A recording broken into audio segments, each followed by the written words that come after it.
aides à la complémentaire santé ont vu leur franchise médicale supprimée. Et moi, je l'ai dit, j'aurais aimé pouvoir supprimer toutes les franchises, mais j'ai eu des choix à faire pour des raisons financières. J'ai préféré investir dans de nouveaux hôpitaux.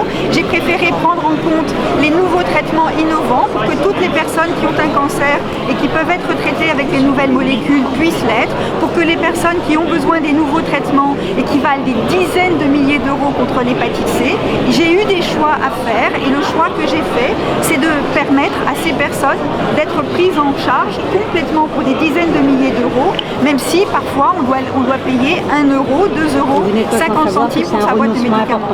Non, eh bien, non, la plupart du temps, ce sont les femmes qui ont le plus. Non, les franchises médicales ne sont pas un élément de renoncement aux soins, mais je suis attentive au renoncement aux soins. C'est pour ça que j'ai mis en place le tiers payant et je souhaite que le tiers payant puisse se généraliser, se mettre en place. Et aujourd'hui, ça devient un droit pour beaucoup de patients. Ça devient un droit pour beaucoup de patients.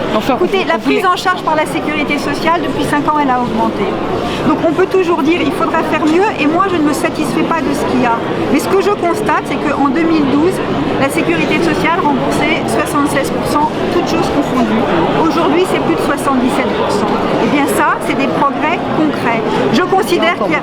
Ah mais je ne vous dis pas qu'il n'y a pas à faire, mais je vous dis que la France est le pays dans lequel les gens payent le moins et que depuis 5 ans, les gens payent encore moins de leur poche pour se soigner. Alors il y a des situations la situation sociale s'est beaucoup dégradée. Auxquelles il faut répondre, mais les chiffres sont là et les faits sont là. Mais quand on parle d'humain, on ne peut pas parler de chiffres. Les chiffres, effectivement, il faut une gestion comptable, mais pas simplement de ça. Madame, vous voyez, je vous ai entendu, enfin pas vous, je ne vous ai pas entendu parler, j'ai regretté, parce que vous étiez la seule femme sur l'estrade, et malheureusement vous n'avez pas pris la parole. Le Premier ministre était là. Pour autant, je vous assure qu'il y a encore beaucoup de difficultés, ça ne résout pas tout.